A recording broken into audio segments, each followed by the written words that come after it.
Hello friends, welcome to Geo Mentor. ഞാൻ സൂരജ് കോടിയേരി. നമ്മുടെ state സീരീസിലേക്ക് എല്ലാവർക്കും സ്വാഗതം. കുറച്ച് ദിവസങ്ങളായിട്ട് കമന്റ് ബോക്സിലൊക്കെ വരുന്ന ഒരു കോമൺ ആയിട്ടുള്ള ക്വസ്റ്റ്യൻ ആണ്, എന്തുകൊണ്ട് സ്റ്റേറ്റ് സീരീസ് കംപ്ലീറ്റ് ചെയ്തില്ല, അല്ലെങ്കിൽ എന്തുകൊണ്ട് തുടരുന്നില്ല സർ, എത്രയും പെട്ടെന്നൊന്ന് റീസ്റ്റാർട്ട് ചെയ്യാൻ. തീർച്ചയായും ഞാൻ വീണ്ടും സമയം കുറച്ച് ക്ലാസ്സുകളൊക്കെ ആയിട്ട് കുറച്ച് തിരക്കുകൾ കാരണം എനിക്ക് ഈ സ്റ്റേറ്റ് സീരീസ് കംപ്ലീറ്റ് ചെയ്യാൻ പറ്റിയിട്ടില്ല. ആക്ച്വലി 12 സ്റ്റേറ്റുകൾ നമ്മൾ ഓൾറെഡി കംപ്ലീറ്റ് ചെയ്തിട്ടുണ്ട്. ഇതുവരെ അറിയാത്തവരോട് ഒരു ദിവസം ഒരു സ്റ്റേറ്റ് എന്നുള്ള രീതിയിലുള്ള ഒരു സീരീസ് ആണ് ഇത്. നമ്മൾ ഇന്ത്യയിലെ ഓരോ സ്റ്റേറ്റുകൾ എടുക്കുന്നു. അങ്ങനെ 12ഓളം സ്റ്റേറ്റുകൾ നമ്മൾ ഓൾറെഡി കവർ ചെയ്ത് കഴിഞ്ഞു. ഇന്ന് നമ്മൾ 13ാമത്തെ സ്റ്റേറ്റ് ആയിട്ടുള്ള തമിഴ്നാട്ടിലേക്കാണ് പോകുന്നത്. നമ്മൾ ഒരു സ്റ്റേറ്റിന്റെ ജിയോഗ്രഫിക്കലി ബന്ധപ്പെട്ട കാര്യങ്ങൾ നമ്മൾ കൂടുതൽ മറ്റു കാര്യങ്ങളിലേക്ക്, ഇപ്പോൾ മുഖ്യമന്ത്രി, ഗവർണർ, അതൊക്കെ നിങ്ങൾക്ക് എക്സ്ട്രാ ഒന്ന് വേണമെങ്കിൽ ഈ ഒരു നോട്ടിന്റെ കൂടെ എഴുതി ചേർക്കാം.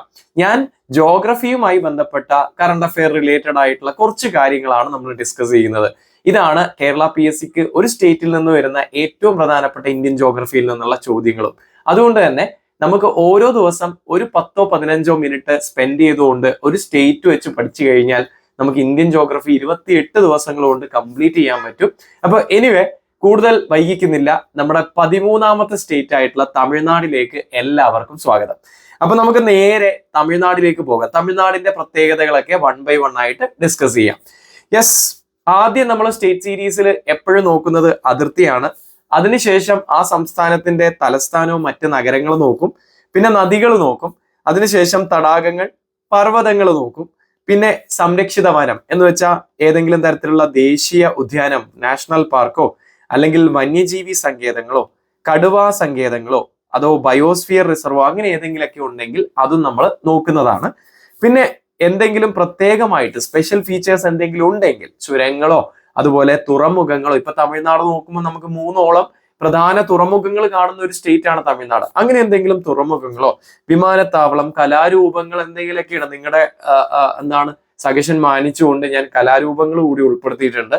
മറ്റ് ആർക്കിടെക്ചർ തുടങ്ങിയ കാര്യങ്ങൾ, ഏതെങ്കിലും തരത്തിലുള്ള മോണുമെന്റ്സ്, ഇപ്പൊ താജ്മഹലൊക്കെ നമ്മൾ ഉത്തർപ്രദേശിലൊക്കെ പറഞ്ഞതുപോലെ ഏതെങ്കിലും തരത്തിലുള്ള മോണുമെന്റ്സ് ഉണ്ടെങ്കിൽ അതും നമ്മൾ നോക്കുന്നതാണ്. അപ്പൊ നമുക്ക് നേരെ തമിഴ്നാട്ടിലേക്ക് പോകാം, അധികം വൈകിക്കുന്നില്ല. അതിർത്തി, തീർച്ചയായും തമിഴ്നാട് നമ്മൾ നോക്കിക്കഴിഞ്ഞാൽ ഒരു കാര്യം വളരെ വ്യക്തമായിട്ട് മനസ്സിലാവും മാപ്പിൽ നിന്ന്. എന്താ? ഇന്ത്യയുടെ ഏറ്റവും തെക്കേ അറ്റത്തെ സംസ്ഥാനമാണ് Tamil Nadu. Southern most state of India ആണ് തമിഴ്നാട്. തീർച്ചയായും നമ്മുടെ ഇന്ത്യയുടെ ഉപദ്വീപിന്റെ സദേൺ മോസ്റ്റ് പോയിന്റ് ആയ കന്യാകുമാരി സ്ഥിതി ചെയ്യുന്നത് തീർച്ചയായും തമിഴ്നാടാണ്. അപ്പോൾ സ്വാഭാവികമായിട്ടും ഇന്ത്യയുടെ ഏറ്റവും തെക്കേ അറ്റ സംസ്ഥാനമായ തമിഴ്നാട്ടിലേക്കാണ് നമ്മൾ ഇന്ന് പോകുന്നത്. ആദ്യം തന്നെ നമ്മൾ അതിർത്തി പറയുകയാണെങ്കിൽ, അതിർത്തി നോക്കുവാണെങ്കിൽ തൊട്ട് പടിഞ്ഞാറ് വശത്തായിട്ട് നമ്മുടെ കേരളം കാണാൻ പറ്റും. ഇനി വടക്ക് വശത്തായിട്ട് 2 സ്റ്റേറ്റുകൾ കാണാൻ പറ്റും. ഒന്ന് കർണാടക, 2 ആന്ധ്രാപ്രദേശ്. അപ്പൊ ഇങ്ങനെ 3 സ്റ്റേറ്റുകളുമായിട്ടാണ് നമ്മുടെ തമിഴ്നാടിന് അതിർത്തി ഉള്ളത്. ഏതൊക്കെയാണ്? അപ്പോ അതിർത്തികൾ പറയുമ്പോൾ ഏതൊക്കെ സ്റ്റേറ്റുകളാണ്? 1 കേരളം, 2 കർണാടകം, 3 തീർച്ചയായും നമ്മുടെ ആന്ധ്രാപ്രദേശാണ്. ഓക്കെ, ആന്ധ്രാപ്രദേശാണ്. അപ്പോ 3 സംസ്ഥാനങ്ങളുമായിട്ട് ഇതിന് അതിർത്തി ഉണ്ട് എന്ന് നമുക്ക് കാണാം. പക്ഷെ സംസ്ഥാനങ്ങൾ മാത്രമല്ല, ഒരു യൂണിയൻ ടെറിട്ടറി ആയിട്ടും അതിർത്തിയുണ്ട്. ഏതാണ് ആ യൂണിയൻ ടെറിട്ടറി എന്ന് ചോദിച്ചു കഴിഞ്ഞാൽ നിങ്ങൾക്ക് എല്ലാവർക്കും അറിയാം, UT ഓഫ് പുതുച്ചേരിയാണ്. പുതുച്ചേരി അഥവാ പോണ്ടിച്ചേരി കേന്ദ്രഭരണ പ്രദേശമായിട്ടാണ് തമിഴ്നാടിന്റെ ബന്ധം. അപ്പോൾ ഈ തമിഴ്നാടിലെ ഈ പുതുച്ചേരിയും അതുപോലെ പുതുച്ചേരി എന്ന് പറഞ്ഞിട്ടുള്ള യൂണിയൻ ടെറിട്ടറി ഇങ്ങനെ 2 പ്രദേശങ്ങളായിട്ടാണ് സ്ഥിതി ചെയ്യുന്നത്. എന്ന് വെച്ചാൽ Pondicherry, even UT of Pondicherry പെട്ട ഒരു സ്ഥലം കേരളത്തിലുണ്ടല്ലേ, മാഹി. അതേപോലെ തമിഴ്നാട് ഉള്ളത് UT ഓഫ് പുതുച്ചേരി പെട്ട 2 സ്ഥലങ്ങളാണ്. ഞാൻ കുറച്ച് മുകളിലോട്ട് മാറ്റി എഴുതാം, കാരണം നിങ്ങൾക്ക് ഇത് കാണാനുള്ള ഒരു സൗകര്യത്തിന് വേണ്ടി കുറച്ചുകൂടി മുകളിലേക്ക് മാറ്റി എഴുതുന്നുണ്ട്. അപ്പോൾ UT ഓഫ് പുതുച്ചേരിയുടെ ഭാഗമായ പുതുച്ചേരിയുടെ ഭാഗമായ 2 സ്ഥലങ്ങൾ ഏതൊക്കെയാണ്? ഒന്ന് തീർച്ചയായും നമ്മുടെ പുതുച്ചേരി അഥവാ പോണ്ടിച്ചേരി തന്നെ, 2 കാരയ്ക്കൽ. അപ്പോ പുതുച്ചേരിയുടെ ഭാഗമായിട്ടുള്ള 2 സ്ഥലങ്ങളാണ് നമ്മുടെ തമിഴ്നാട്ടിലുള്ളത്. യൂണിയൻ ടെറിട്ടറി ഏതാണെന്ന് ചോദിച്ചു കഴിഞ്ഞാൽ പുതുച്ചേരി തന്നെ. അപ്പോ ഈ 2 സ്ഥലങ്ങളും സ്ഥിതി ചെയ്യുന്നത് തമിഴ്നാട്ടിലാണ്. ഇതല്ലാതെ കേരളത്തിൽ ഒരു പുതുച്ചേരിയുടെ ഭാഗമായിട്ടുള്ള സ്ഥലമുണ്ട്, മാഹി. ആന്ധ്രാപ്രദേശിൽ യാനം എന്ന് പറഞ്ഞിട്ടുള്ള ഒരു സ്ഥലവും കൂടിയുണ്ട്. അപ്പൊ അതിർത്തികളും നമ്മൾ കഴിഞ്ഞു. ഇനി നമ്മൾ തലസ്ഥാനം അതുപോലെ മറ്റ് നഗരങ്ങൾ ഏതെങ്കിലും ഒക്കെ ഉണ്ടെങ്കിൽ അതാണ് നോക്കാൻ പോകുന്നത്. തീർച്ചയായും ആദ്യം ഞാൻ തലസ്ഥാനത്തെ കുറിച്ച് പറയാം. തലസ്ഥാനം നമ്മുടെ ചെന്നൈയാണ്. നിങ്ങൾക്ക് ഇവിടെ കാണാം, തമിഴ്നാടിന്റെ ഏറ്റവും കിഴക്ക് ഭാഗത്തായിട്ട് അല്ലെങ്കിൽ വടക്കേ അറ്റം ആന്ധ്രാപ്രദേശിന്റെ ഒക്കെ അടുത്തായിട്ട് നമുക്ക് ചെന്നൈ കാണാൻ പറ്റും. ഇനി ഇതല്ലാതെ മറ്റൊരു പ്രധാനപ്പെട്ട നഗരമാണ് മധുരൈ. മധുരയും വളരെ ഫേമസ് ആണ്. മധുരൈ ഇപ്പൊ മാത്രമല്ല, സിറ്റി ആയിട്ട് വർഷങ്ങളായിട്ടുള്ള ഒരു സിറ്റിയാണ്. ചോള രാജാക്കന്മാരും ഒക്കെ ക്യാപിറ്റൽ ആയിട്ടുള്ള ഒരു സ്ഥലമായിരുന്നു മധുരൈ. അപ്പോൾ പൈതൃകപരമായിട്ട് അല്ലെങ്കിൽ ഹിസ്റ്ററിക്കലി ചരിത്രപരമായിട്ടുള്ള ഒരു നഗരമാണ് മധുരൈ. മധുരയെ കുറിച്ച് ഞാൻ ഡീറ്റെയിൽ ആയിട്ട് പറയും. ആൻഡ് നമുക്കിതാ കോയമ്പത്തൂർ, അതുപോലെ തിരുച്ചിറപ്പള്ളി, സേലം, അതുപോലെ ഇങ്ങനെയുള്ള കുറച്ച് സിറ്റികൾ കൂടി, തിരുനെൽവേലി, തൂത്തുക്കുടി പോലുള്ള സിറ്റികൾ കൂടി കാണാൻ പറ്റും. ഇതിൽ ഏറ്റവും പ്രധാനപ്പെട്ട ചെന്നൈയും മധുരയും പറ്റി ഞാൻ കുറച്ചധികം കാര്യങ്ങൾ പറഞ്ഞു തരുന്നതാണ്. അപ്പോൾ നമുക്ക് ആദ്യം ചെന്നൈയിലേക്ക് പോകാം. അപ്പോൾ ചെന്നൈയിലേക്ക് പോകുന്നതിന് മുമ്പായിട്ട് തമിഴ്നാടിനെ കുറിച്ച് ഞാൻ നിങ്ങൾക്ക് കുറച്ച് വളരെ കോമൺ ആയിട്ടുള്ള 1-2 കാര്യങ്ങൾ പറഞ്ഞുതരാം. അതിനുശേഷം നമുക്ക് ചെന്നൈയിലേക്ക് പോകാം. സോ തമിഴ്നാട് എന്ന് പറയുന്നത് നമുക്ക് ആദ്യത്തെ ആ ഒരു സ്ലൈഡിൽ തന്നെ എഴുതാം. 1950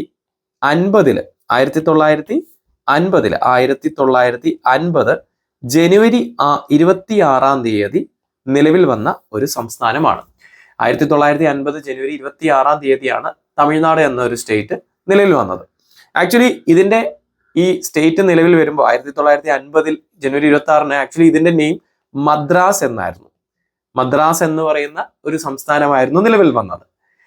പക്ഷേ ഇതിന്റെ പേര് പിന്നീട് നമ്മുടെ തമിഴ്നാട് എന്ന് മാറ്റിയത് വളരെ ലേറ്റ് ആയിട്ടാണ്. അതായത് 1969-ലാണ് ഇതിനെ തമിഴ്നാട് എന്ന പേരിലേക്ക് മാറ്റിയത്. അതുവരെ ഇത് മദ്രാസ് എന്നായിരുന്നു അറിയപ്പെട്ടിരുന്നത് ഈ സംസ്ഥാനം. ഓക്കെ, അപ്പൊ ഈ കാര്യം മറക്കരുത്.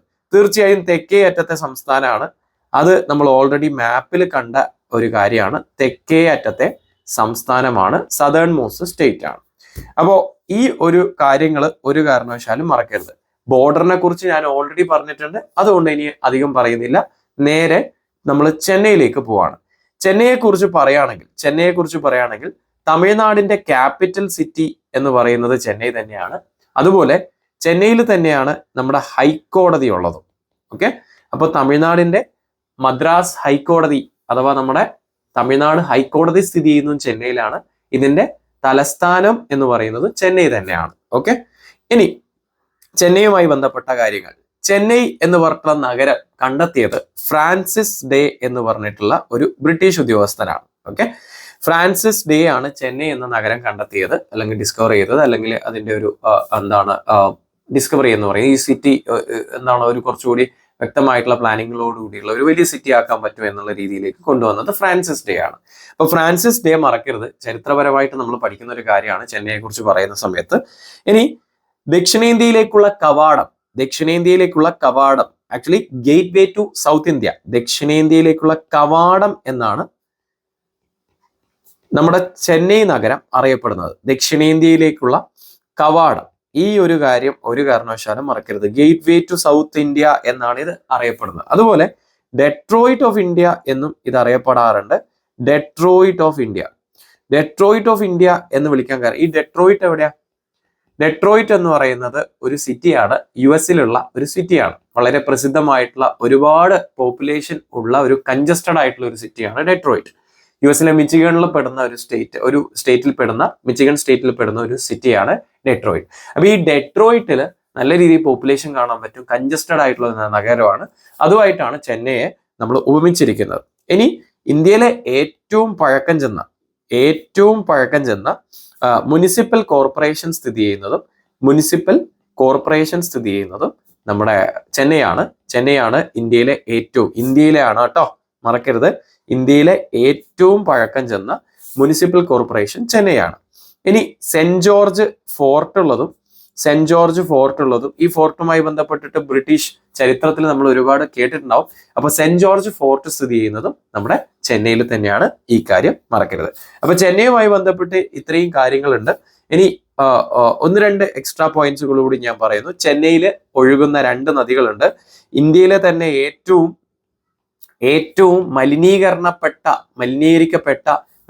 തോത് കൂടിയ 2 നദികൾ എന്ന് പറയുന്ന കൂവൻ നദിയും അടയാർ നദിയും സ്ഥിതി ചെയ്യുന്നത് ചെന്നൈ നഗരത്തിലാണ്. ചെന്നൈ നഗരത്തിലൂടെയാണ് ഒഴുകുന്നത്. ഓക്കെ, അപ്പൊ അടയാറും കൂവവും രണ്ട് നദികളാണ് ചെന്നൈ നഗരത്തിലെ വളരെ പ്രസിദ്ധമായിട്ടുള്ള മലിനീകരണ തോത് കൂടിയ രണ്ട് നദികൾ.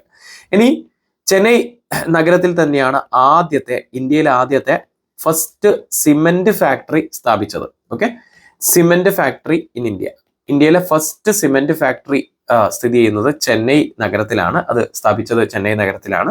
പിന്നെ മറ്റൊരു കാര്യം പറയുകയാണെങ്കിൽ ചെന്നൈ തന്നെയാണ് നമ്മുടെ സദേൺ റെയിൽവേ സോണിന്റെ ആസ്ഥാനം. നമുക്ക് 18ഓളം റെയിൽവേ സോണുകൾ ഇന്ത്യയിലുണ്ട്. ഇപ്പൊ കേരളം, നമ്മളൊക്കെ ദക്ഷിണ റെയിൽവേയിലല്ലേ, സദേൺ റെയിൽവേയിലല്ലേ കേരളമൊക്കെ ഉൾപ്പെടുന്നത്. ഈ സദേൺ റെയിൽവേ സോണിന്റെ ഹെഡ് ക്വാർട്ടേഴ്സ് എന്ന് പറയുന്നത് ചെന്നൈയാണ്. അപ്പൊ ഈ കാര്യം മറക്കരുത്, എക്സാമിന് ചോദിക്കും. ഇനി റെയിൽവേയുമായി ബന്ധപ്പെട്ട ഒരു വളരെ പ്രസിദ്ധമായിട്ടുള്ള ഇന്റഗ്രേറ്റഡ് കോച്ച് ഫാക്ടറി, കോച്ചുകളും അതുപോലെ ട്രെയിൻസ് ഒക്കെ ഉണ്ടാക്കുന്ന ഇന്റഗ്രേറ്റഡ് കോച്ച് ഫാക്ടറി സ്ഥിതി ചെയ്യുന്നത് ചെന്നൈയിലാണ്. ഓക്കെ, ഈ കോച്ച് ഫാക്ടറിയെ കുറിച്ച് പറയുകയാണെങ്കിൽ വളരെ ഇമ്പോർട്ടന്റ് ആയിട്ടുള്ള ഒരു പോയിന്റ് ഉണ്ട്. നമ്മുടെ വന്ദേ ഭാരത്, നമ്മുടെ മാത്രമല്ല ഇന്ത്യയിലെ മുഴുവൻ വന്ദേ ഭാരത് നിർമ്മിച്ചിരിക്കുന്നത് എവിടെയാണ്? ചെന്നൈ കോച്ച് ഫാക്ടറിയിലാണ്. അപ്പോൾ ട്രെയിൻ 18 എന്ന് പറഞ്ഞിട്ടുള്ള പേരിൽ, ട്രെയിൻ 18 എന്നുള്ള പേരിലായിരുന്നു ഇത് ആദ്യം വന്നിരുന്നത്. ചെന്നൈ കോച്ച് ഫാക്ടറിയിലാണ്, ഇന്റഗ്രേറ്റഡ് കോച്ച് ഫാക്ടറിയിലാണ് ഇത് നിർമ്മിച്ചത്. പിന്നീടാണ് ഇതിന്റെ പേര് വന്ദേ ഭാരത് എന്നുള്ള പേരിലേക്ക് മാറ്റിയത്. സോ ഈ ഒരു പോയിന്റും ഒരു കാരണവശാലും മറക്കരുത്. ഇനി ചെന്നൈ നഗരത്തിലേക്ക് കുടിവെള്ളം കൊണ്ടുവരാൻ വേണ്ടി കൃഷ്ണ നദിയുമായിട്ട് ബന്ധപ്പെടുത്തിയിട്ട് തെലുഗു ഗംഗ എന്ന് പറഞ്ഞിട്ടുള്ള ഒരു പദ്ധതി തുടങ്ങിയതും ചെന്നൈ സിറ്റിക്ക് വെള്ളം കൊടുക്കാൻ വേണ്ടിയാണ്. അപ്പൊ ചെന്നൈ സിറ്റിയിലേക്കുള്ള കുടിവെള്ളം എത്തിക്കാൻ വേണ്ടിയിട്ട് കൃഷ്ണ നദിയിൽ നിന്നുള്ള വെള്ളം കൊണ്ടുവരുന്ന പരിപാടിയുടെ പേരാണ്, പ്രൊജക്ടിന്റെ പേരാണ് Telugu Ganga mission. Okay, so ഈ കാര്യവും മറക്കരുത്, ഞാൻ എക്സ്ട്രാ പോയിന്റ് പറഞ്ഞു എന്നേ ഉള്ളൂ. ഇനി നമുക്ക് നേരെ മധുരൈ. ഓക്കെ, മധുരക്ക് പോയാലോ? നമുക്ക് മധുരക്ക് പോകാം. മധുരയെ വിളിക്കുന്നത് തന്നെ ഏതൻസ് ഓഫ് ഈസ്റ്റ് എന്നാണ്. ഒരുപാട് ചരിത്ര സ്മാരകങ്ങളും ഒരുപാട് ചരിത്രം ഉറങ്ങുന്ന ഇന്ത്യയുടെ ഒരു സ്ഥലമാണ് നമ്മുടെ മധുരൈ. കാരണം എന്താ? നമ്മുടെ ചോള രാജാക്കന്മാരുടെയൊക്കെ ക്യാപിറ്റൽ ആയിരുന്നു ഇത്. അതുകൊണ്ട് തന്നെ ഇതിനെ ഏതൻസ് ഓഫ് ഈസ്റ്റ് എന്നാണ്. ഈ റോമൻ എംപയറിന്റെ ക്യാപിറ്റൽ അല്ലെങ്കിൽ പ്രധാന ചരിത്ര സംഭവങ്ങളൊക്കെ നടക്കുന്നത് ഏതൻസിലാണ്, ഗ്രീക്ക് റോമൻ ഈ ഒരു സംഭവത്തിന്റെ. അപ്പൊ ഏതൻസ് വളരെ ചരിത്ര പ്രസിദ്ധമായിട്ടുള്ള ഒരു സിറ്റിയാണ്. ഇപ്പോഴും സ്മാരകങ്ങളും മറ്റും നമുക്ക് കാണാൻ പറ്റും. അപ്പൊ അതുകൊണ്ട് തന്നെ അതേപോലെയാണ് മധുരയായിട്ടും നമ്മൾ കമ്പയർ ചെയ്തിരിക്കുന്നത്. അപ്പൊ മധുരയെ ഏതൻസ് ഓഫ് ഈസ്റ്റ് എന്ന് വിളിക്കുന്നു. ഏതൻസ് എന്നാണ് ഇതിനെ വിളിക്കുക, ഇന്ത്യയുടെ ഏതൻസ്. ഓക്കെ, സോ ഇനി അടുത്തത് സിറ്റി ഓഫ് ഫെസ്റ്റിവൽസ് എന്നറിയപ്പെടുന്നതും അല്ലെ, ആഘോഷങ്ങളുടെ നഗരം എന്നറിയപ്പെടുന്നത് നമ്മുടെ മധുരയാണ്. ഒരുപാട് ചരിത്രപരമായിട്ടുള്ള ട്രഡീഷൻസും കാര്യങ്ങളും നമുക്ക് കാണാൻ പറ്റും. അതുകൊണ്ടാണ് ഇങ്ങനെ വിളിക്കുന്നത്. ഇനി അടുത്തത് കൾച്ചറൽ ക്യാപിറ്റൽ, ഈ സിറ്റി ഓഫ് ഫെസ്റ്റിവൽസ് എന്നൊക്കെ അറിയപ്പെടുന്നത് കൊണ്ട് തന്നെ നമ്മുടെ തമിഴ്നാടിന്റെ കൾച്ചറൽ അല്ലെങ്കിൽ സാംസ്കാരിക നഗരം എന്നാണ് ഇത് അറിയപ്പെടുന്നത്. തമിഴ്നാടിന്റെ സാംസ്കാരിക നഗരം എന്നാണ് ഇത് അറിയപ്പെടുന്നത്. ഈ പോയിന്റും നിങ്ങൾ മറക്കരുത്. ഇനി നമ്മുടെ മധുരയിലൂടെ ഒരു നദി ഒഴുകുന്നുണ്ട്, വൈഗ നദിയാണ്. നമ്മുടെ ഇന്ത്യയുടെ തന്നെ ഏറ്റവും തെക്ക് ഭാഗത്തൂടെ ഒഴുകുന്ന രണ്ട് നദികളിൽ ഒന്നാണ് വൈഗ. അപ്പൊ വൈഗ നദിയാണ് മധുരയിലൂടെ ഒഴുകുന്ന നദി എന്ന് പറയുന്നത്, മറക്കരുത്. തീർച്ചയായും നമ്മുടെ പാണ്ഡ്യ രാജാക്കന്മാരുടെ തലസ്ഥാനമാണ് ഈ പറഞ്ഞ മധുര. തലസ്ഥാനമായിരുന്നു മധുരൈ. ഓക്കെ, ചോളാസ് അല്ല, നമ്മുടെ പാണ്ഡ്യാസ് ആണ് ഞാൻ ഉദ്ദേശിച്ചത്. പാണ്ഡ്യ രാജാക്കന്മാരുടെ തലസ്ഥാനം കൂടിയായിരുന്നു നമ്മുടെ മധുരൈ. ഓക്കെ, ഇനി അതുപോലെ സംഘകാല സാഹിത്യങ്ങളുടെ ഏറ്റവും പ്രധാനപ്പെട്ട കേന്ദ്രം എന്ന് പറയുന്നത് സംഘകാല സാഹിത്യങ്ങൾ, തമിഴ് സംഘകാല സാഹിത്യത്തിന്റെ അതായത് നിങ്ങൾ മണിമേഖലയൊക്കെ കേട്ടിട്ടുണ്ടാവും അല്ലെ, മണിമേഖല.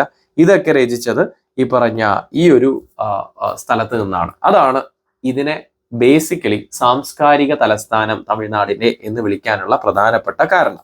സോ ക്ലിയർ അല്ലേ? പിടികിട്ടിയല്ലോ? ഓക്കെ അല്ലേ? അപ്പൊ നമ്മൾ മധുരയെ കുറിച്ചും വളരെ വ്യക്തമായിട്ട് പറഞ്ഞിട്ടുണ്ട്, മറക്കരുത്. ഓക്കെ, ഇനി നമ്മൾ നദികളിലേക്ക് പോകുവാണ്. അതായത് നമ്മൾ തമിഴ്നാട്ടിലെ ഏറ്റവും പ്രധാനപ്പെട്ട, അതായത് ജോഗ്രഫിക്കൽ ആയിട്ടുള്ള കാര്യങ്ങൾ മാത്രമേ നമ്മൾ നോക്കുന്നുള്ളൂ, വേറെ ഒരു കാര്യവും നോക്കുന്നില്ല. നദികളുമായി ബന്ധപ്പെട്ട കാര്യങ്ങൾ നോക്കുകയാണെങ്കിൽ ഏറ്റവും പ്രധാനപ്പെട്ട നദി ഞാനിത് ആദ്യം ഇതിലങ്ങ് വരച്ചു വെക്കാം. യെസ്, നമുക്കിവിടെ വളരെ പ്രധാനപ്പെട്ട നമ്മുടെ തമിഴ്നാടിന്റെ ജീവരേഖ എന്നൊക്കെ അറിയപ്പെടുന്ന ഈ നദി ഒരു കാരണവശാലും മറക്കരുത്, അതായത് കാവേരി. ഇതെല്ലാവർക്കും അറിയുന്ന കാര്യമായതുകൊണ്ട് ഞാൻ കൂടുതലൊന്നും പറയുന്നില്ല. കർണാടകയിൽ നിന്ന് ഒഴുകി വന്ന് തമിഴ്നാടിലൂടെ ഒഴുകുന്ന തമിഴ്നാടിന്റെ ജീവരേഖ, ലൈഫ് ലൈൻ ഓഫ് തമിഴ്നാട് എന്നൊക്കെ അറിയപ്പെടുന്ന നദിയാണ് നമ്മുടെ കാവേരി, മറക്കരുത്. ഓക്കെ, സോ കാവേരിയുടെ 2 പോഷക നദികളുണ്ട് നമ്മുടെ കേരളത്തിൽ നിന്ന് പോകുന്ന, കബനിയും അതുപോലെ ഭവാനിയും. ഭവാനി നിങ്ങൾ കണ്ടോ? ഭവാനി. അതുപോലെ കബനി കർണാടകയിൽ പോയിട്ടാണ് ചേരുന്നത്. എനിവേ നമ്മുടെ കേരളത്തിന്റെ കാര്യമായതുകൊണ്ട് ഞാൻ ജസ്റ്റ് ഒന്ന് ഓർമ്മിപ്പിച്ചു എന്നേ ഉള്ളൂ. ഓക്കെ, അപ്പൊ നമുക്ക് തിരിച്ചു വരാം. കാവേരി മാത്രമല്ല, വളരെ പ്രസിദ്ധമായിട്ടുള്ള 1-2 നദികളുണ്ട്. അതിൽ ഏറ്റവും ഇമ്പോർട്ടൻ്റ് ആയിട്ടുള്ള ഒരു നദിയാണ് വൈഗ. നമ്മൾ കുറച്ച് നേരത്തെ പറഞ്ഞു വൈഗ നദിയെ കുറിച്ച്.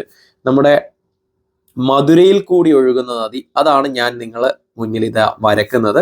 ഈ വൈഗ നദി വന്ന് പതിക്കുന്നത് പാക്ക് കടലിടുക്കിലാണ്. ഇന്ത്യക്കും ശ്രീലങ്കയ്ക്കും ഇടയിലുള്ള പാക്ക് കടലിടുക്ക് വന്ന് പതിക്കുന്ന നദിയാണ് നമ്മുടെ വൈഗ നദി. നിങ്ങൾക്ക് മാപ്പിൽ വളരെ വ്യക്തമായിട്ട് ഇത് കാണാൻ പറ്റും. ഓക്കെ, അപ്പൊ നമ്മൾ കാവേരി പഠിച്ചു, വൈഗ പഠിച്ചു. ഇനി ബേസിക്കലി ഇന്ത്യയുടെ ഏറ്റവും തെക്കേ അറ്റത്തെ നദി എന്ന് പറയുമ്പോൾ ഒന്നിക്കൽ നിങ്ങൾക്ക് വൈഗ എഴുതാം. ഇതല്ലാതെ മറ്റൊരു നദിയുണ്ട്. നിങ്ങൾ നോക്കിയേ, ഈ ഒരു നദി താമരഭരണി നദി.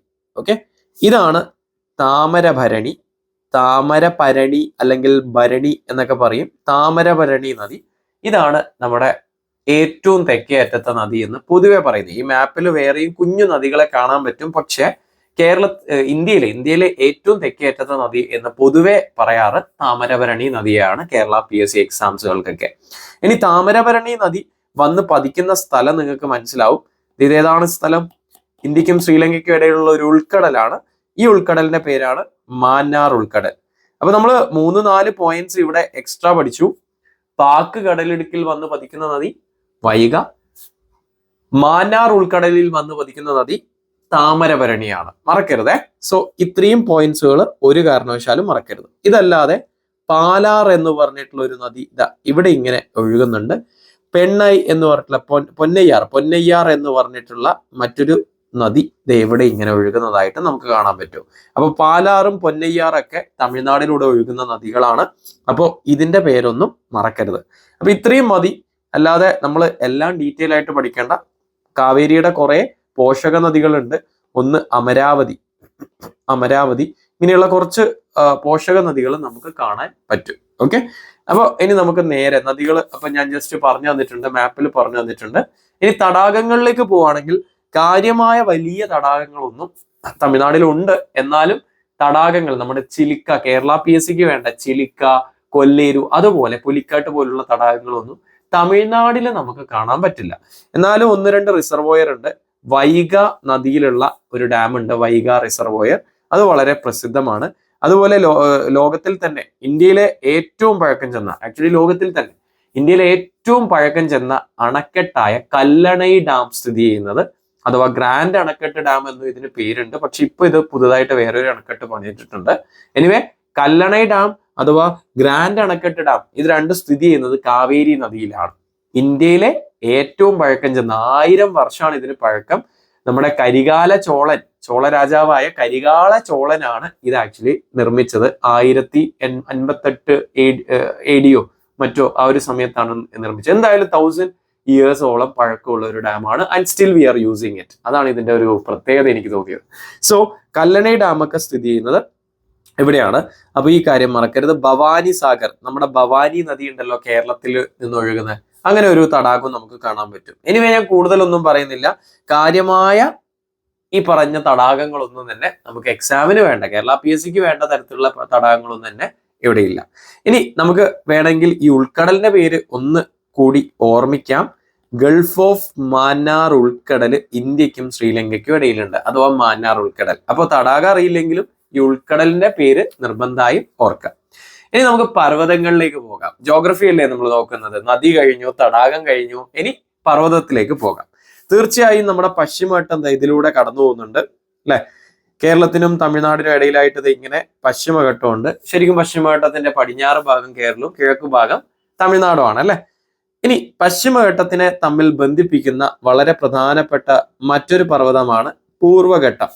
പൂർവ്വഘട്ടം തമിഴ്നാടിലൂടെ വന്ന് നീലഗിരി എന്ന് പറഞ്ഞിട്ടുള്ളത് ഈ ഒരു ഭാഗത്താണ് ബന്ധിക്കുന്നത്. അതായത് നമ്മുടെ വെസ്റ്റേൺ ഘട്ടും ഈസ്റ്റേൺ ഘട്ടും തമ്മിൽ കണ്ടുമുട്ടുന്ന, മീറ്റ് ചെയ്യുന്ന, സന്ധിക്കുന്ന സ്ഥലമാണ് നീലഗിരി. ഇതാണ് നമ്മുടെ നീലഗിരി. ഒരു കാരണവശാലും മറക്കരുത് നീലഗിരി. അപ്പോ നീലഗിരി കുന്ന് എന്ന് പറയുമ്പോഴും നമ്മുടെ തമിഴ്നാടിലും പശ്ചിമഘട്ടത്തിന്റെ ഇപ്പുറവും, അതായത് കേരളത്തിലും ഒക്കെ ആയിട്ടാണ്. കേരളം, തമിഴ്നാട്, കർണാടക 3 സംസ്ഥാനങ്ങളിലായിട്ടാണ് നീലഗിരി കുന്നുകൾ. അതുപോലെ നമ്മൾ കേരളത്തിന്റെ ബയോസ്ഫിയർ റിസർവ് ആയിട്ടുള്ള അഗസ്ത്യമലയെ കുറിച്ച് പറയാറുണ്ട്. അഗസ്ത്യമല കേരളത്തിൽ മാത്രമല്ല, ഇതിന്റെ അപ്പുറത്തെ സൈഡ് എന്തായിരിക്കും? തമിഴ്നാടായിരിക്കും. അപ്പോ ഈ കുന്നുകളെല്ലാം തന്നെ പശ്ചിമഘട്ടത്തുമായി ബന്ധപ്പെട്ട് നീലഗിരി ആണെങ്കിലും അഗസ്ത്യമലയാണെങ്കിലും ആനമലയാണെങ്കിലും, ഇടുക്കിയുടെ ഭാഗത്ത് ആരുണ്ട്? ആനമലയുണ്ട്. അപ്പൊ ആനമലയാണെങ്കിലും അതുപോലെ എന്താണ് അഗസ്ത്യമലയാണെങ്കിലും ഏലമലയാണെങ്കിലും എല്ലാം തന്നെ ഇതിന്റെ കിഴക്ക് ഭാഗം എന്ന് പറയുന്ന തമിഴ്നാടാണ്. എന്ന് വെച്ച് കഴിഞ്ഞാൽ ഈ മലകളെല്ലാം കേരളത്തിലും തമിഴ്നാടിലും ആയിട്ടാണ്. ആ കാര്യം ഫസ്റ്റ് ഒന്ന് മനസ്സിലാക്കുക. അപ്പൊ നീലഗിരി, ആനമല, ഏലമല, അഗസ്ത്യമല ഇതെല്ലാം കേരളത്തിലും തമിഴ്നാടിലും ആയിട്ടാണ് സ്ഥിതി ചെയ്യുന്നത്. ഇനി തമിഴ്നാടിന്റെ മാത്രമായിട്ടുള്ള കുറച്ച് പർവ്വതങ്ങൾ ഞാനിത് മാപ്പിൽ നിങ്ങൾക്ക് കാണിച്ചു തരാം. ഏറ്റവും പ്രധാനം ഇവനാണ്. ഇവന്റെ പേരാണ് പളനിമല. പളനിമല നിര. ഓക്കെ, പളനിമല എന്ന് കേൾക്കുമ്പോൾ നിങ്ങൾക്ക് ആ വേൽമുരുകൻ ക്ഷേത്രമായിരിക്കും ഓർമ്മ വരിക. അത് മാത്രമല്ല, പളനിമല മൂന്നാറ് നിന്ന് തുടങ്ങി അങ്ങ് ആ ക്ഷേത്രം വരെ, പളനി എന്ന് പറഞ്ഞിട്ടുള്ള സ്ഥലം വരെ നീണ്ടു കിടക്കുന്ന ഒരു പർവ്വത നിര, ഒരു വലിയൊരു പർവ്വത നിരയാണ് പളനിമല നിര. മറക്കരുത് കേട്ടോ. അതിലൊരു പ്രധാനപ്പെട്ട സുഖവാസ കേന്ദ്രമുണ്ട്. സുഖവാസ കേന്ദ്രങ്ങളുടെ രാജകുമാരി എന്നൊക്കെ അറിയപ്പെടുന്ന, പ്രിൻസസ് ഓഫ് ഹിൽ സ്റ്റേഷൻ, എന്താ പ്രിൻസസ് ഓഫ് ഹിൽ സ്റ്റേഷൻ എന്നൊക്കെ അറിയപ്പെടുന്ന കൊടൈക്കനാൽ സ്ഥിതി ചെയ്യുന്നത് എവിടെയാ? കൊടൈക്കനാൽ സ്ഥിതി ചെയ്യുന്നത് പളനി മലയിലാണ്. ഓക്കെ, അത് സ്ഥിതി ചെയ്യുന്നത് പളനി മലയിലാണ്. മറക്കരുതേ. അപ്പൊ പളനി മലയുണ്ട്. ഇനി ഞാൻ പറഞ്ഞു പൂർവഘട്ടം തമിഴ്നാടിലൂടെ വന്നിട്ട് നീലഗിരിയിൽ വന്ന് ചേരുന്നുണ്ട് അല്ലെ. പൂർവഘട്ടത്തിന് തമിഴ്നാട്ടിൽ 2 പേരുകൾ പ്രധാനമായിട്ടുണ്ട്. ഒന്ന് ഈ കുന്നാണ്, 2 ഇവിടെയുള്ള ഈ കുന്നാണ്. ഇതിന്റെ പേരാണ് ശെവരോയ് കുന്ന്. ഇതൊക്കെ ആര് തന്നെയാണ്? ആ പൂർവഘട്ടം തന്നെ. പൂർവഘട്ടത്തെ തമിഴ്നാട് വിളിക്കുന്ന ഒരു പേര് ശെവരോയ് കുന്ന്, രണ്ടാമത്തെ പേര് ജാവടിക്കുന്ന്. ഓക്കെ, അപ്പൊ ശെവരോയ്, ജാവടി. ഇനി ഇത് വന്ന് ചേരുന്ന ഈ സ്ഥലത്തിന് എന്താ പറയാ? ഇതിനെന്താ വിളിക്കുക? നീലഗിരി. ഓക്കെ, സെറ്റ് അല്ലേ? അപ്പൊ നീലഗിരിയിലേക്ക് വന്നു ചേരുന്ന 2 കുന്നുകൾ എന്ന് വെച്ചാൽ പൂർവഘട്ടത്തിന്റെ ഭാഗമായിട്ടുള്ള 2 കുന്നുകൾ, ശെവരോയും ജാവടിയും. അപ്പൊ പർവ്വതങ്ങൾ നമ്മൾ പഠിച്ചു. ഒന്ന് ശെവരോയി. ഓക്കെ, മാപ്പിൽ ഏതായാലും മലയാളത്തിലുണ്ട്, ഇവിടെ ഞാൻ ഇംഗ്ലീഷിൽ എഴുതുന്നുണ്ട്. Shevaroy hills. Okay, 2 Javadi hills. രണ്ടുപേരും ആക്ച്വലി ആര് തന്നെയാ? പൂർവഘട്ടം തന്നെയാണ് അല്ലെ. എന്താ? പൂർവഘട്ടം തന്നെയാണ്. മറക്കരുതേ. സെറ്റ് അല്ലേ? തമിഴ്നാടിലാണ് 2 സ്ഥിതി ചെയ്യുന്നത്. അപ്പൊ നമ്മൾ പർവ്വതത്തെ കുറിച്ചും പഠിച്ചു. ഇനി നമുക്ക് എങ്ങോട്ട് പോവാം? അടുത്ത എന്താ പഠിക്കേണ്ടേ? സംരക്ഷിത വനാണല്ലേ. അതെ, നോക്കിക്കോ. സംരക്ഷിത വനത്തെ കുറിച്ച് നമുക്ക് ഡീറ്റെയിൽ ആയിട്ട് മാപ്പ് വെച്ച് പഠിക്കാം. നിർബന്ധമായി സംരക്ഷിത വനത്തെ കുറിച്ച് പഠിക്കണം. ഇതിൽ നിങ്ങൾ ദേശീയോദ്യാനം പഠിക്കണം. അതുപോലെ കടുവാ സങ്കേതങ്ങൾ ഉണ്ടെങ്കിൽ അതും പഠിക്കണം. അതുപോലെ ബയോസ്ഫിയർ റിസർവ് എന്തെങ്കിലും കാണുവാണെങ്കിൽ, ബയോസ്ഫിയർ റിസർവുകൾ എന്തെങ്കിലും കാണുവാണെങ്കിൽ അതും പഠിക്കണം. അപ്പൊ ഞാൻ ആദ്യം മാപ്പില് ടൈഗർ റിസർവ് അഥവാ കടുവാ സങ്കേതങ്ങൾ മാപ്പിൽ കാണിച്ചു തരാം. ഓക്കെ, തമിഴ്നാട്ടിലെ കടുവാ സങ്കേതങ്ങൾ കുറച്ചെണ്ണേ ഉള്ളൂ, 5 എണ്ണേ ഉള്ളൂ. ഓക്കെ, അതിൽ കുറെയൊക്കെ നിങ്ങൾക്ക് അറിയുന്നതായിരിക്കും. Don't worry. ഓക്കെ, ഒന്ന് മുതുമലൈ കടുവാ സങ്കേതം. ഒരു കാരണവശാലും മറക്കരുത്, എക്സാമിന് എപ്പോഴും ചോദിക്കുന്നതാണ് മുതുമലൈ. ഓക്കെ, അപ്പൊ ഒന്നാമത്തെ കടുവാ സങ്കേതം പറയുകയാണെങ്കിൽ ഒന്ന് മുതുമലയാണ്. മുതുമലൈ കടുവ സങ്കേതം തമിഴ്നാടിന്റെ നേരെ ബന്ദിപ്പൂര്, കർണാടകയുടെ ഭാഗത്ത് ബന്ദിപ്പൂരുണ്ട്, തമിഴ്നാടിന്റെ ഭാഗത്ത് മുതുമലയുണ്ട്. ഇനി കേരളത്തിന്റെ ഭാഗത്തോ? ഇതൊക്കെ ശരിക്കും പറഞ്ഞ ഒരൊറ്റ ഫോറസ്റ്റാ. കേരളത്തിന്റെ സൈഡ് മുത്തങ്ങ അഥവാ വയനാട് വന്യജീവി സങ്കേതം, കർണാടകയുടെ സൈഡ് ബന്ദിപ്പൂര്, തമിഴ്നാടിന്റെ സൈഡ് മുതുമല. ശരിക്കും ഇതെല്ലാം ഒരൊറ്റ ഫോറസ്റ്റാണ്. നീലഗിരി എന്ന് പറഞ്ഞിട്ടുള്ള ഫോറസ്റ്റിന്റെ ഭാഗമാണ്. ഇനി അടുത്തത് സത്യമംഗലവും വളരെ പ്രസിദ്ധമാണ്. വീരപ്പനൊക്കെ കേട്ടിട്ടില്ലേ? വീരപ്പൻ ഈ ട്രൈ ജംഗ്ഷനില നിൽക്കുക. എന്തിനാ? കേരള പോലീസ് പിടിക്കാൻ പോകുമ്പോൾ പുള്ളി എന്ത് ചെയ്യും?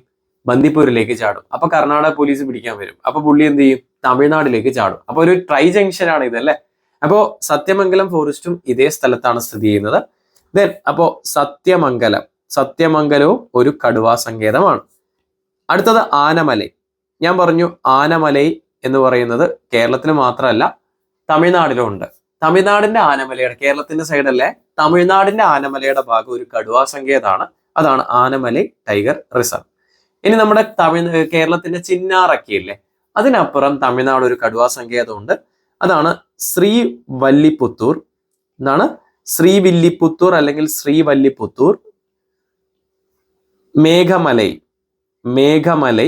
കടുവാ സങ്കേതം. ഓക്കെ, അപ്പോ 1 Mudumalai, 2 Sathyamangalam, 3 Anamalai, 4 Srivilliputhur Megamalai tiger reserve and 5ാമത്തതാണ് കളക്കാട് മുണ്ടൻതുറൈ. ഈ കളക്കാട് മുണ്ടൻതുറൈ എവിടെയാണെന്ന് നിങ്ങൾ അറിഞ്ഞിരിക്കണേ. എവിടെയാണെന്നറിയോ? നമ്മുടെ തിരുവനന്തപുരം ഇല്ലേ, പൊന്മുടി അറിയില്ല എല്ലാവർക്കും, തിരുവനന്തപുരംകാർക്ക് പ്രത്യേകിച്ച് നന്നായിട്ട് അറിയാം. പൊന്മുടിയുടെ അപ്പുറം നിങ്ങൾ കാണുന്ന ആ കാട്, അതായത് അഗസ്ത്യമലയുടെ തമിഴ്നാടിന്റെ ഭാഗത്തുള്ള ആ ഒരു ഫോറസ്റ്റിനെ നമ്മൾ കളക്കാട് മുണ്ടൻതുറൈ എന്നാണ് വിളിക്കുക. നിങ്ങളുടെ പ്രിയപ്പെട്ട ഒരു ആന അവിടെ ഉണ്ട്. ഏതാ? നമ്മുടെ അരിക്കൊമ്പൻ എന്ന് പറഞ്ഞ ആന. അതിനെ ഈ പറഞ്ഞ ഇടുക്കിയിൽ നിന്ന് റീഹാബിലിറ്റേറ്റ് ചെയ്തത് കളക്കാട് മുണ്ടൻതുറൈ കടുവാ സങ്കേതത്തിലാണ്.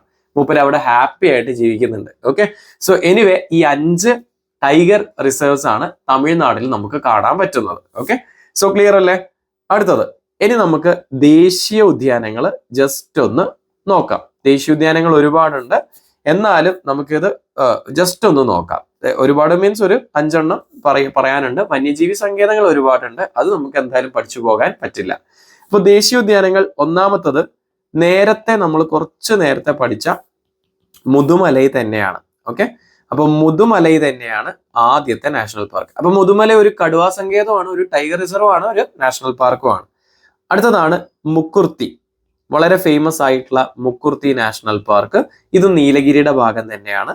അടുത്തത് നമ്മൾ നേരത്തെ പറഞ്ഞ അതേ സ്ഥലം തന്നെ, ആനമലൈ നാഷണൽ പാർക്ക്. അപ്പൊ ഇത് രണ്ടും പഠിക്കാൻ വളരെ എളുപ്പമായി അല്ലേ? ഓക്കെ, ഇനി വളരെ ചെറിയൊരു നാഷണൽ പാർക്ക് ഉണ്ട്, ഗുണ്ടി നാഷണൽ പാർക്ക്. ഗുണ്ടി നാഷണൽ പാർക്ക് സ്ഥിതി ചെയ്യുന്ന ചെന്നൈയുടെ അടുത്താണ്. നമ്മുടെ ചെന്നൈയിലെ അടുത്ത് തന്നെയുള്ള ഒരു നാഷണൽ പാർക്കാണ്. ഒരുപാട് കണ്ടൽ വനങ്ങളും മറ്റുമുള്ള ഒരു നാഷണൽ പാർക്കാണ് ഗുണ്ടി നാഷണൽ പാർക്ക്. ഇതും തമിഴ്നാടിലുള്ള ഒരു national park. It is the smallest one. ഇനി വളരെ പ്രസിദ്ധമായിട്ടുള്ള, നമ്മുടെ തമിഴ്നാടിന്റെ, അതായത് ഇന്ത്യക്കും ശ്രീലങ്കയ്ക്കും ഇടയിൽ തമിഴ്നാടിന്റെ കോസ്റ്റിലായിട്ട് സ്ഥിതി ചെയ്യുന്ന Gulf of Mannar national park. Gulf of Mannar അഥവാ മാന്നാർ ഉൾക്കടൽ ദേശീയോദ്യാനം സ്ഥിതി ചെയ്യുന്നത് തമിഴ്നാടാണ്.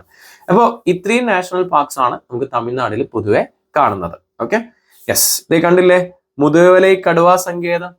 മുതുമലൈ കടുവാ സങ്കേതം ഒരിക്കലും മറക്കരുത്. ഇതൊരു ദേശീയോദ്യാനമാണ്, കടുവാ സങ്കേതമാണ് കേട്ടോ മുതുമലൈ. ഓക്കെ, നമ്മുടെ വയനാടിന്റെ തൊട്ടപ്പുറമുള്ള തമിഴ്നാടിന്റെ ഭാഗം മുതുമലൈ. മസിനഗുഡിയൊക്കെ കേട്ടിട്ടില്ലേ? അതൊക്കെ ഈ മുതുമലയുടെ ഉള്ളിലാ. ഓക്കെ, സെറ്റ് അല്ലേ? അപ്പൊ ഈ കാര്യങ്ങളൊക്കെ നമ്മൾ പഠിച്ചിട്ടുണ്ട്.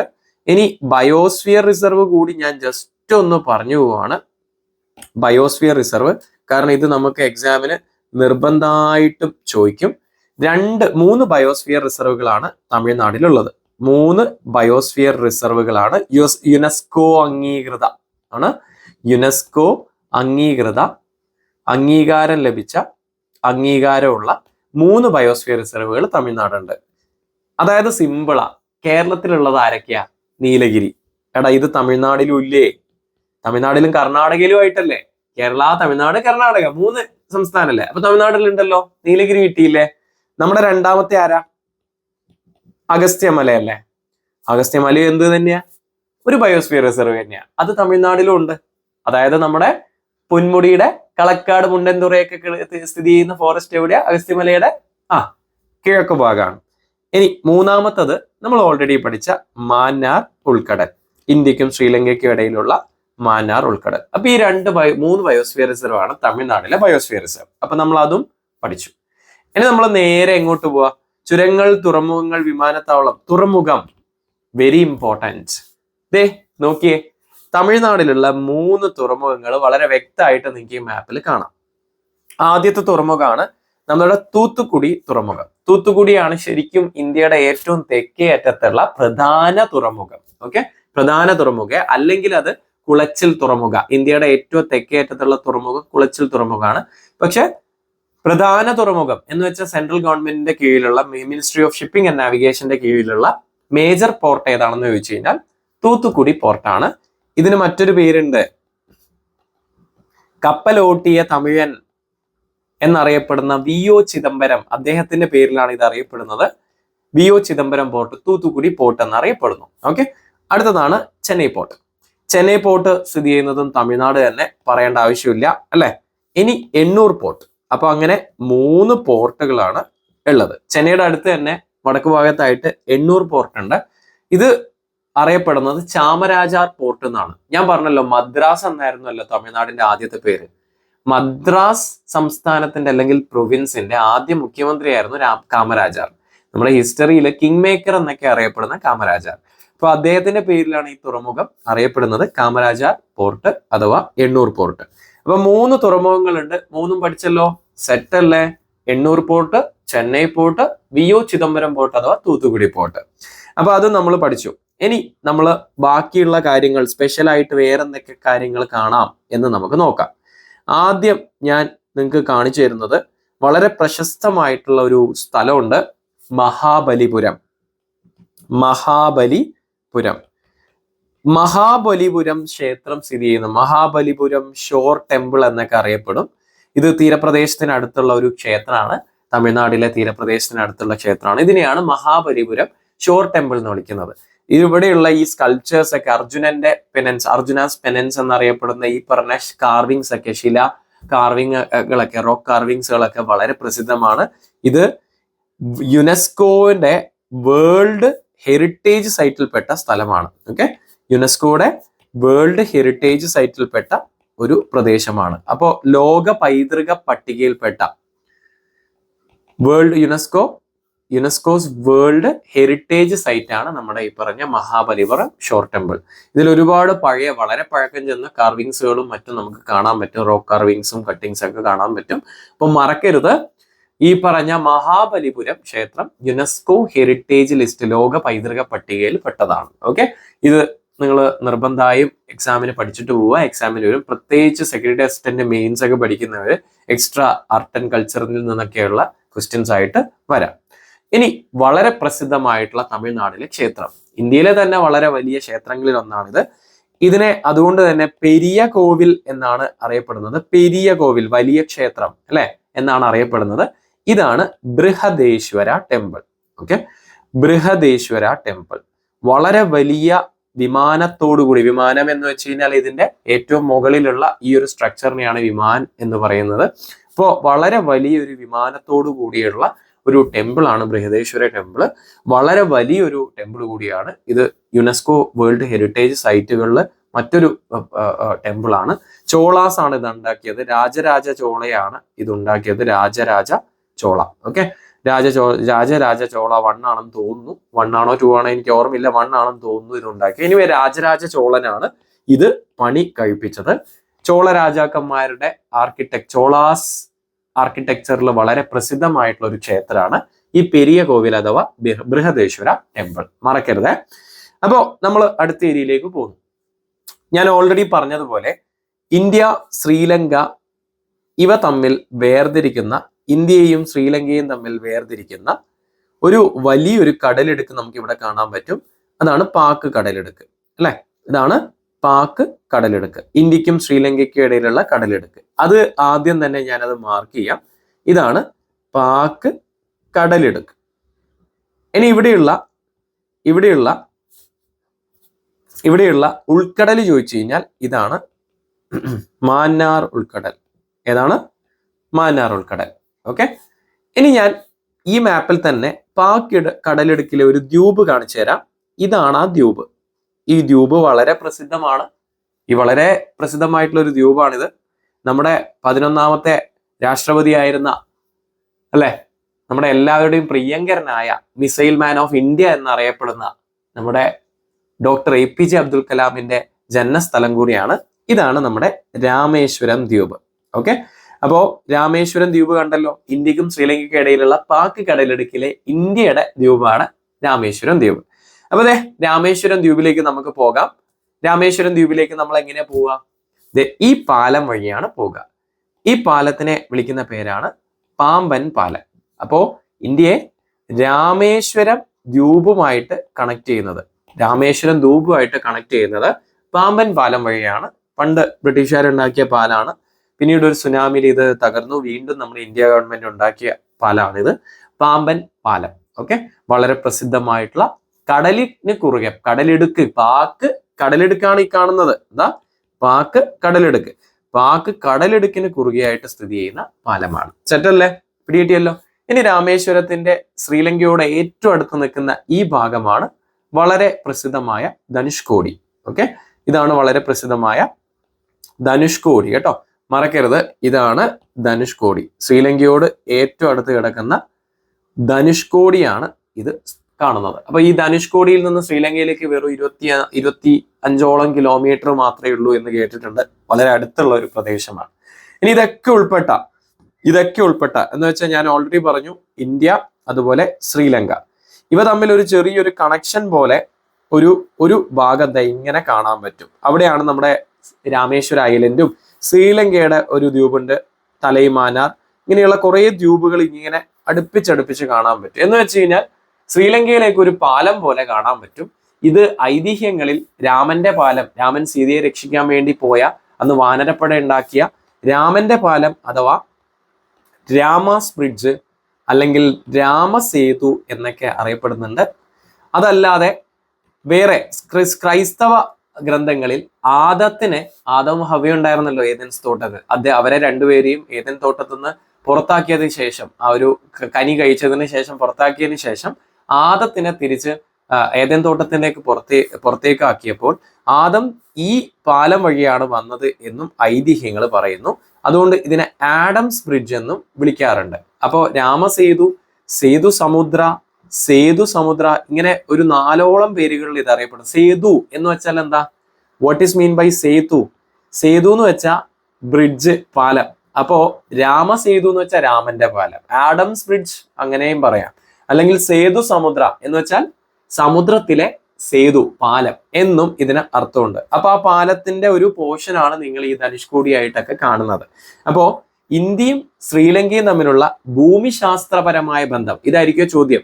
ഇന്ത്യയും ശ്രീലങ്കയും തമ്മിലുള്ള ഭൂമിശാസ്ത്രപരമായ ബന്ധം ചോദിച്ചു കഴിഞ്ഞാൽ അത് ആഡംസ് ബ്രിഡ്ജ് അല്ലെങ്കിൽ സേതു സമുദ്രയാണ്, മറക്കരുത്. ഓക്കെ, സോ ക്ലിയർ അല്ലേ? ഡൗട്ട്സ് ഒന്നുമില്ലല്ലോ. അപ്പോ ഇത്രയും കാര്യങ്ങളാണ് നമ്മുടെ തമിഴ്നാട്ടിൽ പ്രധാനമായിട്ട് നമുക്ക് പഠിക്കാനുള്ളത്. ഇതല്ലാതെ 1-2 പോയിന്റ്സുകൾ എൻ്റെ മനസ്സിൽ വരുന്നു, അത് ഞാനൊന്ന് പറയാം. ഒന്ന്, നമ്മുടെ ആണവ വൈദ്യുത കേന്ദ്രങ്ങൾ. വളരെ പ്രശസ്തമായിട്ടുള്ള 2 ആണവ വൈദ്യുത നിലയങ്ങൾ നമുക്ക് തമിഴ്നാടുണ്ട്. ഒന്ന് കൽപ്പാക്കമാണ്. ഓക്കെ, കൽപ്പാക്കം. 2 കൂടൻകുളമാണ്. ഓക്കെ, കൂടൻകുളം. അപ്പൊ ഇങ്ങനെ 2 ആണവ വൈദ്യുത നിലയങ്ങൾ നമുക്ക് എന്താണ് ഈ തമിഴ്നാട്ടിലായിട്ട് കാണാൻ പറ്റും. ഈ കൽപ്പാക്കം ആണവ വൈദ്യുത നിലയത്തെ ഇന്ദിരാഗാന്ധി ആണവ വൈദ്യുത നിലയം, ന്യൂക്ലിയർ പവർ പ്ലാന്റ് എന്നാണ് ഇത് അറിയപ്പെടുന്നത്. സോ ഈ കാര്യവും മറക്കരുത്. അപ്പൊ ഇതൊന്നും ഒരു കാരണവശാലും മറക്കരുത്. വളരെ ഇമ്പോർട്ടൻ്റ് ആയിട്ടുള്ള കുറച്ച് കാര്യങ്ങളാണ്. അപ്പോൾ ആണവ വൈദ്യുത നിലയം ഇതും എക്സാമിന് ചോദിക്കാം. യെസ്, മറ്റൊരു കാര്യം കൂടി ഞാൻ പറഞ്ഞോട്ടെ. ഈ മാപ്പിൽ നമ്മൾ ഈ ഒരു ഭാഗത്തായിട്ട് അതായത് നമ്മൾ ദേശീയോദ്യാനങ്ങളൊക്കെ പറഞ്ഞല്ലോ, അവിടെ തന്നെ ഞാൻ എഴുതുകയാണ്. ഈ ഒരു ഭാഗത്തായിട്ട് നമുക്ക് പോയൻ കലിമിറെ എന്ന് പറഞ്ഞിട്ടുള്ള ഒരു പക്ഷി സങ്കേതം ഉണ്ട്. ഞാനിവിടെ മാപ്പിൽ കാണിച്ചു തരാം. പോയൻ കലിമിറെ എന്ന് പറഞ്ഞിട്ടുള്ള ഒരു പക്ഷി സങ്കേതമുണ്ട്. അതും നിങ്ങൾക്ക് എക്സാമിന് വരാൻ സാധ്യതയുണ്ട്. ഒന്ന് പഠിച്ചു വെക്കുന്നത് വളരെ നല്ലതായിരിക്കും. ഓക്കെ, സോ ഇത്രയും കാര്യങ്ങളാണ് തമിഴ്നാട്ടിൽ എനിക്ക് പറയാനുള്ളത്. That's it. ഇനിയും ഒരുപാട് കാര്യങ്ങൾ നിങ്ങൾക്ക് വേണമെങ്കിൽ ചേർക്കാം. തീർച്ചയായും നിങ്ങൾക്ക് അറിയാവുന്ന തമിഴ്നാടുമായി ബന്ധപ്പെട്ട കാര്യങ്ങൾ എന്തെങ്കിലും ഉണ്ടെങ്കിൽ അത് തീർച്ചയായും കമന്റ് ബോക്സിൽ രേഖപ്പെടുത്തുക. അപ്പോൾ വെറുതെ കാണാതെ ലൈക്കൊക്കെ ചെയ്യുക, കമന്റ്സിലൂടെ കാര്യങ്ങളൊക്കെ അറിയിക്കുക. ഇഷ്ടപ്പെട്ടിട്ടുണ്ടെങ്കിൽ കമന്റ്സിലൂടെ അത് അറിയിക്കുക. കാരണം അതാണ് എനിക്കറിയാനുള്ള ഒരേ ഒരു വഴി. എന്നാൽ മാത്രമേ എനിക്ക് ഈ ഒരു സീരീസ് ഇനിയും മുന്നോട്ട് കൊണ്ടുപോകണം എന്നുള്ള ഒരു പ്രചോദനം ആകുള്ളൂ. അപ്പോൾ thank you so much for watching. അപ്പോൾ അടുത്ത സ്റ്റേറ്റുമായിട്ട് അടുത്ത ദിവസം കാണാം. Thank you all.